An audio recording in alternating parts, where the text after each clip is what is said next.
বন্ধুরা, এই খিচুড়িটা রান্নার আগে অবশ্যই পানি গরম করে রাখবেন। ওয়াটার হিটার বা যে কোনো প্যানে আপনি পানি গরম করে রাখবেন। যদি আপনার পানির প্রয়োজন হয় অবশ্যই গরম পানি দিবেন। ঠান্ডা পানি দিলে পুরো স্বাদটাই কিন্তু নষ্ট হয়ে যাবে। তো যারা একটু নরম নরম খিচুড়ি পছন্দ করেন অবশ্যই একটু পানি বেশি দিবেন।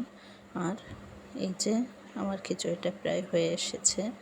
তো বৃষ্টির দিনে একটু ভুনা বা নরম খিচুড়ি সবারই পছন্দের।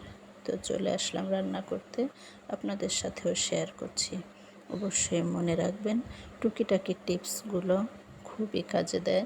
সামান্য একটু ভুলের জন্য এত মশলা এত কিছু আপনি দিয়ে রান্না করছেন, একটু ভুলের জন্য কিন্তু পুরো রেসিপিটা নষ্ট হয়ে যায়। তাই আমরা যারা গৃহিণী অবশ্যই টুকিটাকি টিপসগুলো মনে রাখতে হয়।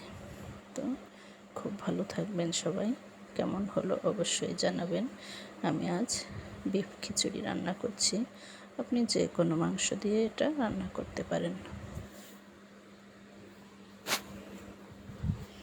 চাউলটা অবশ্যই আগে থেকে ভুনে নেবেন, তাহলে স্মেলটা সুন্দর হবে আর ভাতটাও নরম হবে না।